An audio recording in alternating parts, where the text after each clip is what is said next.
Hi, and welcome to 1.3 Adding Vectors. We'll algebraically add some vectors together, and then the next lesson is graphically adding them together with a ruler and protractor. What?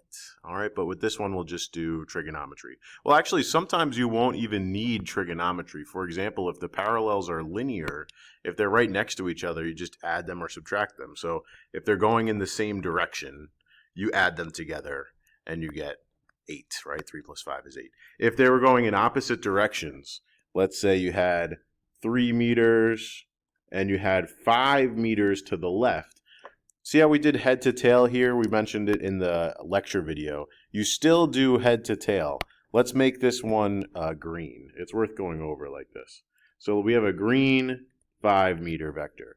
I'll redraw the 5 meter vector here. And then I'm going to connect the 3 meter vector head to tail. So here's the tail. I'm going to start the tail on the head of the green vector and then come over 3. And the resultant is still measured from start to finish. So the resultant, when you do, really this is -5. So if you have, because it's going to the left, right? So if you have a +3 plus a -5, what do you get? What's the resultant? I'll draw my resultant vector in from start to finish. All right, so we had a 3 to the right. We had a 5 to the left. So the result is 2. And you can see I didn't draw it to scale, but tomorrow we'll do scale. So the resultant for that would be 2 meters. If they were in opposite directions as opposed to 8 meters. I wanted to make sure I say the linear stuff. I kind of take for granted that that kind of makes sense to people. It's almost like adding scalars together and subtracting scalars, so I don't spend too much time on it. I feel like the confusing stuff is when the vectors are not linear and they're at right angles to each other, or in the honors class we'll even do, what happens if you want to add a vector like this and a vector like this? Tricky. So that's like an allusion to a future lesson. But for now, we'll just do when they're right angles to each other. And what you end up doing is drawing a right triangle and using trigonometry to find the length and the angle. So we'll do that in the examples below. The directions say find the resultant of the following vectors algebraically by adding them head to tail. Redraw one of the vectors onto the other head to tail. The magnitudes of each vector are given, but they are not drawn to scale. Make sure you find the magnitude and direction of each resultant vector. So for this one, they want you to redraw the vectors. I'm going to redraw the 5 vector, and it's going to the right. So I better make sure when I redraw it, it's still going to the right. You can't flip the direction. If you flip the direction, then you're making a totally different vector. Let's say this is not the same as that. So you can't just flip the direction. The direction is part of what makes the vector the vector. And we drew it head to tail on purpose. Okay, you can't be drawing it like that because our resultant vector goes from start to finish. So we started here, we finished here, start to finish in that direction. If we had, I just want to show you because people get confused by the head to tail thing. If instead you drew your 5 vector down here, this is tail to tail. That's not how you set up your vectors. Then instead of having a nice resultant up and to the right, which is what we'd expect because we have a vector that's going up and a vector that's going right, so we want our resultant to be up and to the right. If you drew it tail to tail like shown here, then you have to draw your line like this to make your right triangle. That's not up and to the right. And we don't even know what direction that's going. That's either going up and to the left, which is not to the right, or down and to the right, which is not up. So drawing it tail to tail does not make sense. You want to draw it head to tail. And draw your resultant from start to finish. The resultant, it's okay if it's tail to tail and head to head. Actually, that's how it should be, okay, when you're doing the resultant. But when setting up the vectors, head to tail. Now, could you redraw the 3? As long as you do head to tail still, then what does that resultant look like? It's still the same magnitude and the same direction. So you could do either way. You could redraw the 5 or redraw the 3. And actually, I kind of like the way this triangle's looking because I don't like it when the numbers are inside the triangle. So we'll use the triangle I drew over here. Look at that. Now we have the legs of the triangle. All we need to do is find the hypotenuse. So we're going to use the Pythagorean theorem. In this class, I always write the equation first, and then I'll substitute in the values. And if there are units, you want to make sure you write the units for your substitutions, not just the answer, all right? And then you'll solve. So equation, substitute, solve, and you should get 5.8 units, right? So I'll even write units just because I want to write some units down. So that's only the magnitude. It's 5.8 units long, but what is the direction? It says magnitude and the direction. So we're not fully describing the vector yet. All we have is the magnitude, but we need to describe the direction. So we do that by finding the angle. It's not enough to just say, what is the cardinal direction here? We're going north, right? And are we going east or west? We're going east. So it's not enough to just say, okay, 5.8 units northeast. How many degrees north of east are we going? So to find that angle, we have to do some trig. I like to use the numbers that are given because they're not rounded, and we have opposite and adjacent. Opposite and adjacent, you can use sine, cosine, or tangent. Tangent.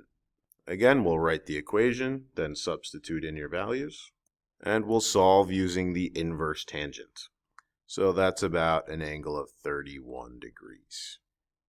Okay, so to write our final answer, the vector, the resultant vector with its magnitude and direction, we would say 5.8 units, 31 degrees, and we're going that many degrees in the northern direction from the eastern direction. So that many degrees north of east.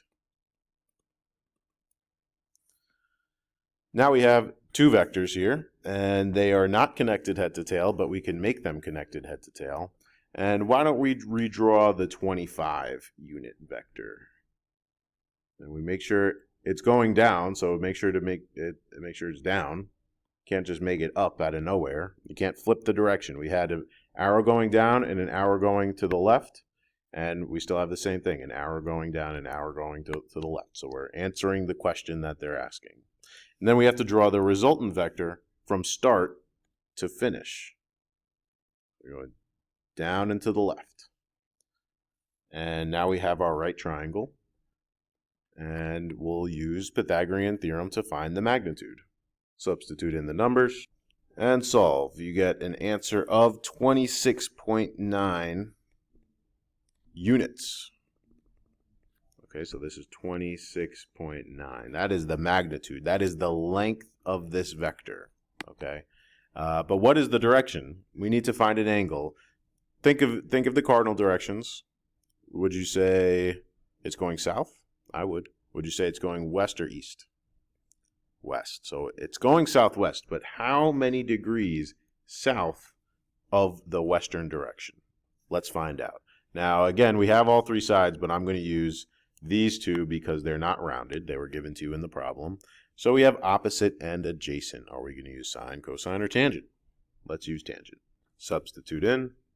And when you solve, you get an answer of 68.2 degrees. So our final answer for the resultant vector is 26.9 units. 68.2 degrees. And we're going south. That many degrees south of west. Okay.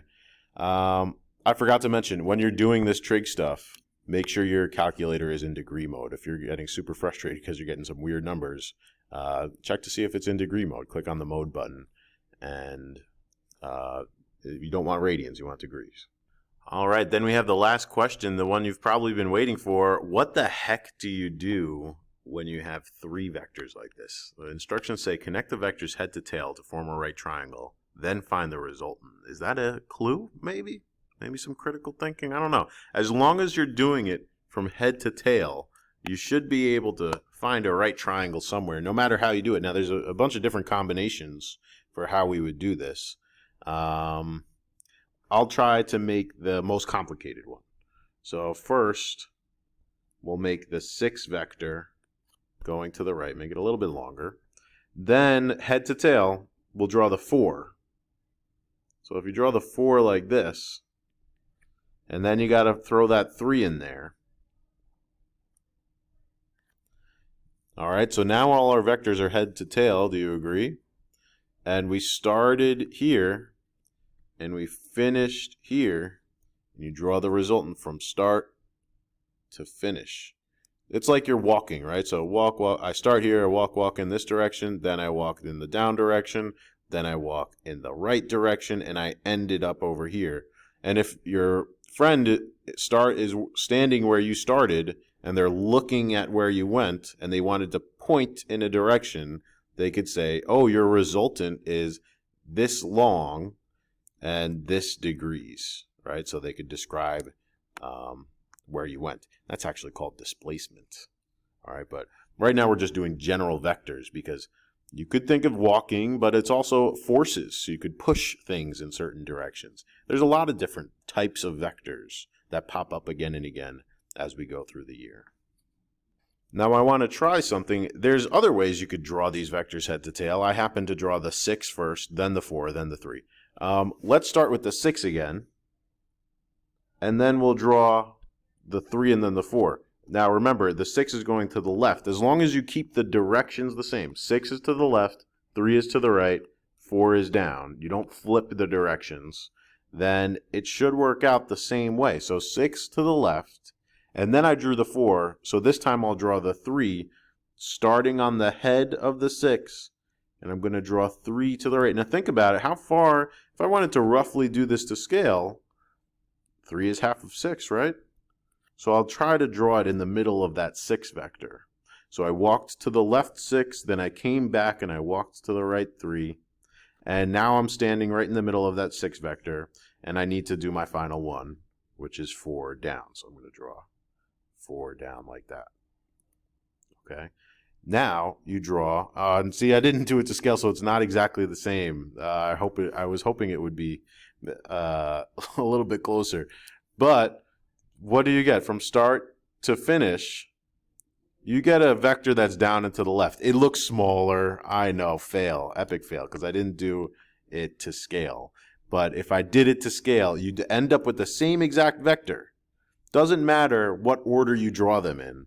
As long as you draw them in the same direction, you could do this problem and still get the same answer. Let's continue with the harder setup, because that looked too close to a triangle, right? Didn't this look like a triangle before? You might have some idea of what to do if you were looking at that. All right, but what number do you use for this leg of the triangle? All right, but what if you drew it the other way and you're left with this weird, almost like a trapezoid shape? How the heck do you find the length of this vector? Yeah, they have to find the hidden right triangle. All right, can you see it? This is the hypotenuse. So can you draw a triangle?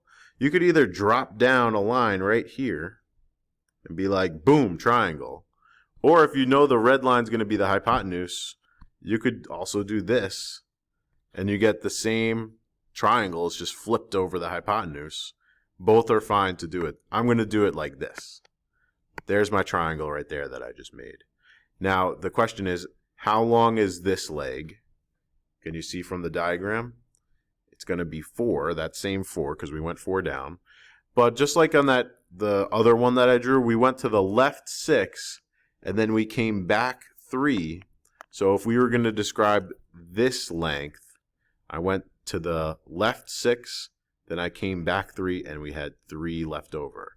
It's almost like doing a linear addition like we did before, where we had, I think it was, I made the 5 going to the left in that example, and then I came back, and then I was like, okay, the resultant is right here. So when you have the linear ones, you just add them or subtract them.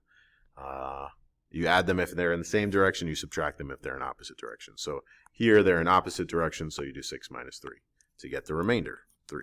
Now we have, oh my gosh, look at that. And it's not even close to being to scale, but I don't care, because look, we have a 3 4, anybody know?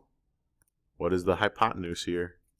You might know it already. That's going to be 5, but I'll do the Pythagorean theorem. And I'll plug in the 3 and the 4.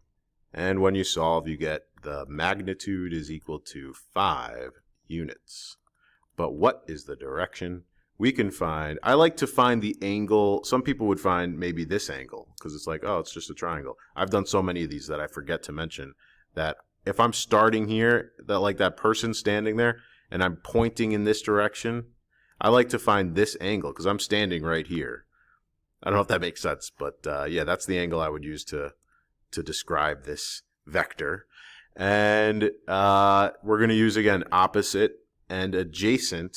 So we'll use tangent, substitute in our values, solve using the inverse tangent, and you get an angle of 53 degrees. So if we were going to describe the magnitude and direction of the resultant vector, I would call it 5 units, 53 degrees. And what would you say? Is this direction east or west? That's west, and we're going down this many degrees down from the western direction, or this many degrees south of west. And that's about it. Have a great day.